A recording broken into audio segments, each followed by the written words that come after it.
tell them to be cautiously fearless. I would tell them that there is nothing stopping them. They have as much right, as much ability to do this as anyone else. I've met some people that maybe their IQ isn't the highest, maybe their family doesn't have the most money, but they were just determined and they did it. People will help you if you ask for help. Don't be afraid to get advice. Don't be afraid to listen to good advice. Sometimes you have to go in your own corner and plan. Other times you have to listen and ask. And where there's a will, there's a way.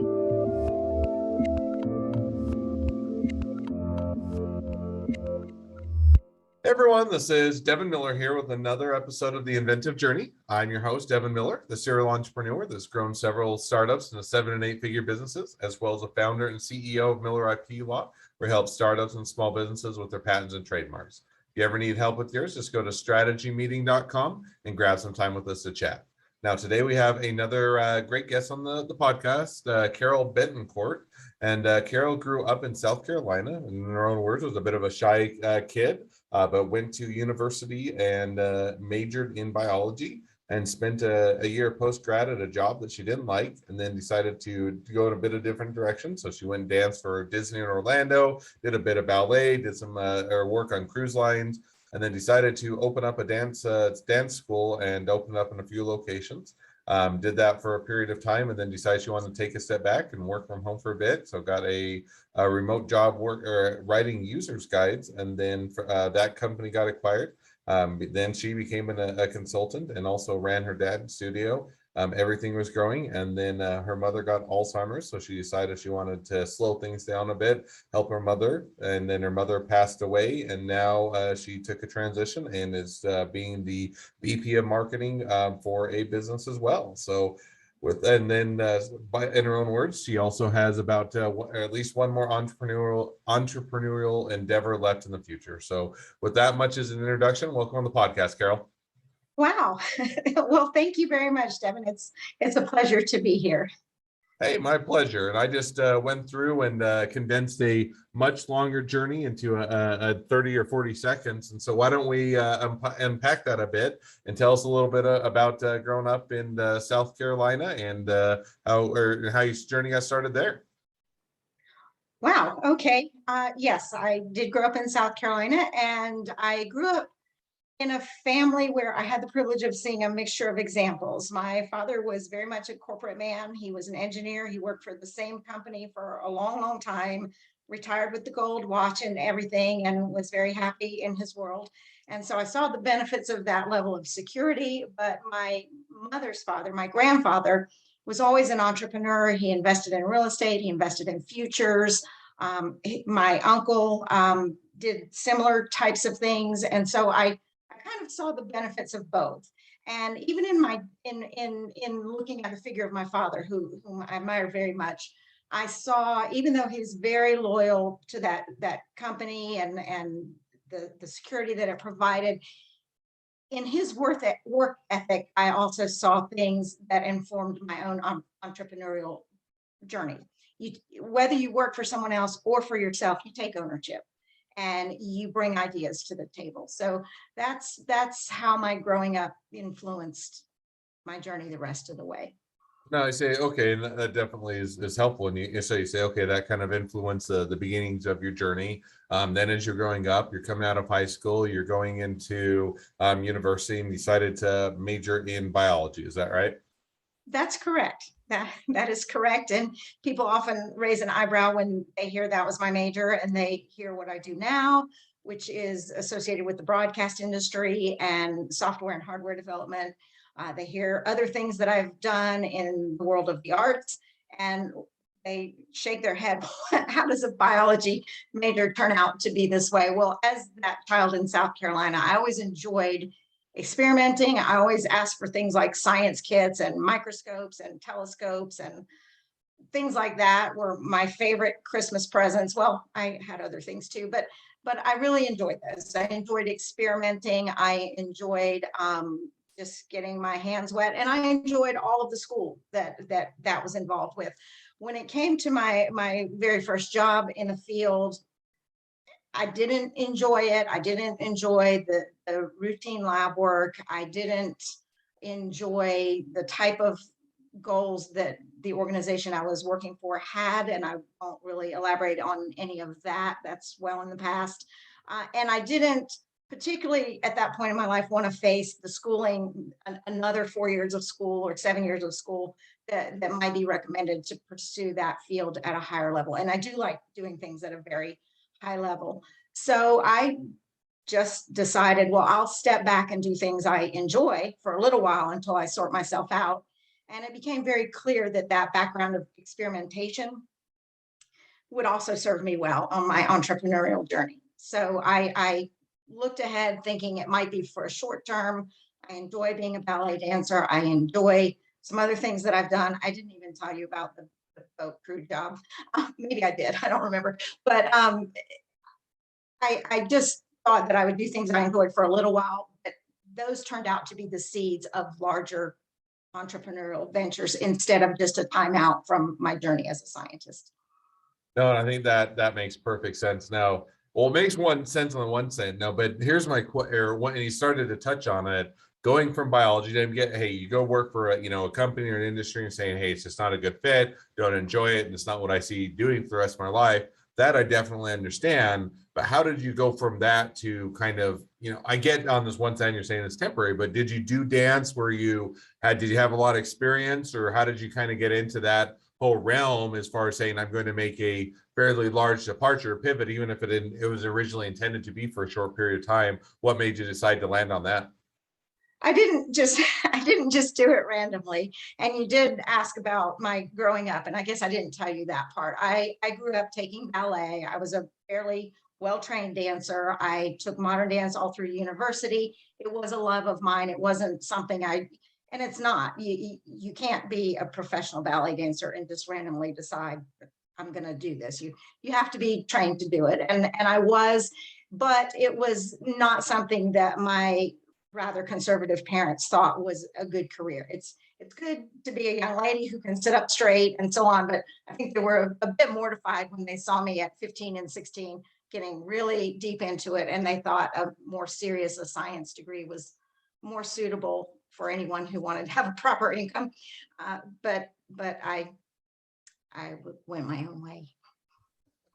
Hey, every entrepreneur's got to go their own way in the way that makes sense to them. So now you say, okay, it started out as I'm going to take a break. I don't want to, I just got done with school. Maybe sometime I'll go back.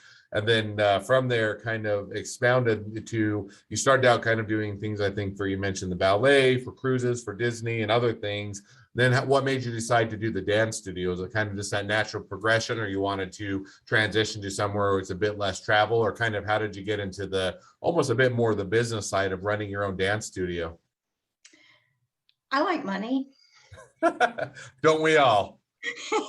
and dancers don't make that much. I'm sure they make more than when I was working at that back in the day.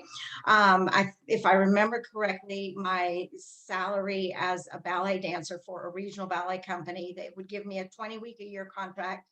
My salary was around $110 a week, which was fine as long as I lived with my grandparents in Palm Beach in their lovely condo, but it wasn't fine for making a life of my own.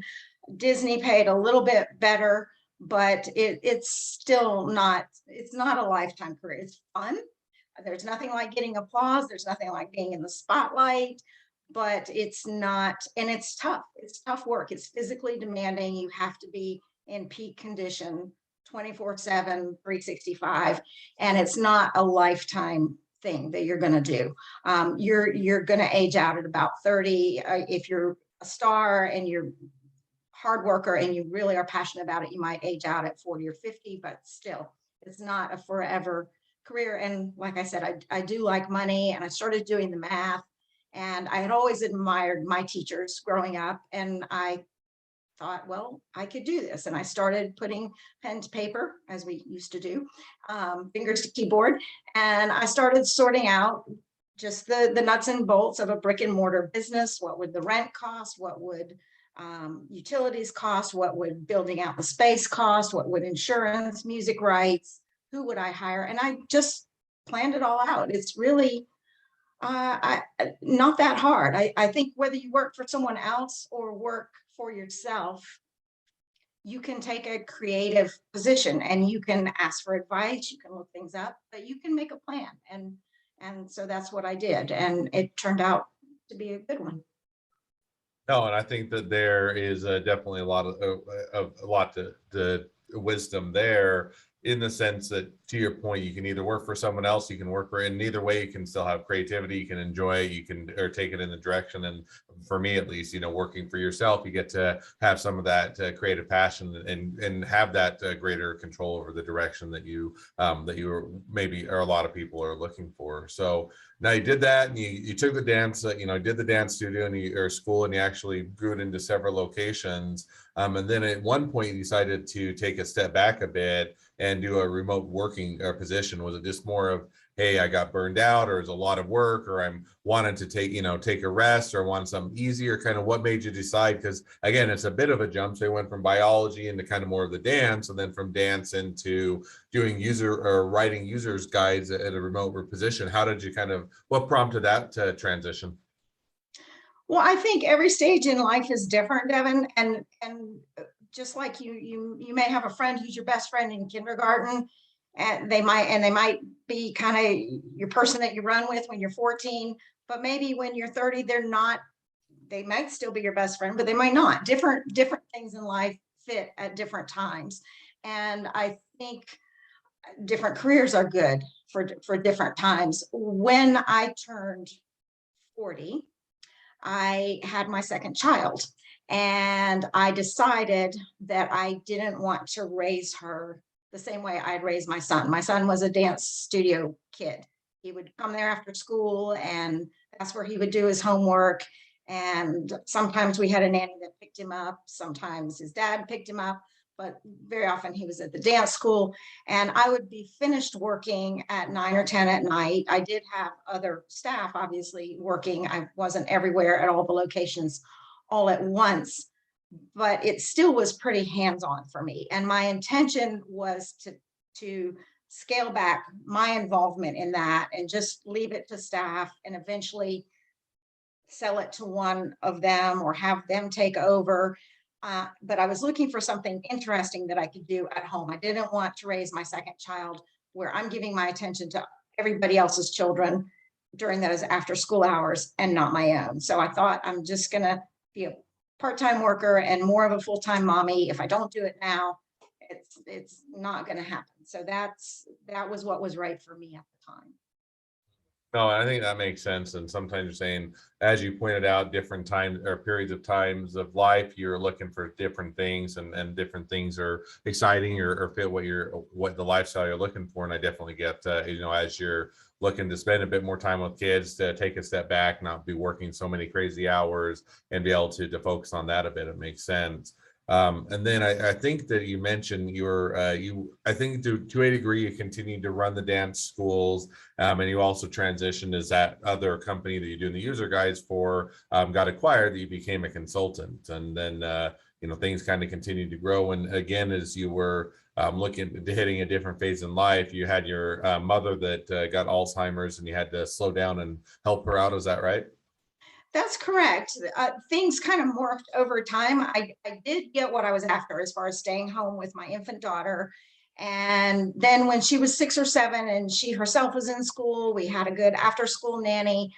I was asked by the one company that I had started with, as well as several others in that field that I had started consulting for, to actually do on-site systems integrations, training, and it tapped into another love of mine, which is travel. So sometimes I would be at home planning things, writing things, communicating with customers, but other times I would be on the road, whether it was at the Fox studio down the street here in Greenville, or WABC in New York, or Kuwait TV in Kuwait, or DirecTV in California. I would get to fly and go and help them set up. And at that point, as my daughter got older, that became okay. It was fine until then I think it was 2009, I assumed the care of my mother after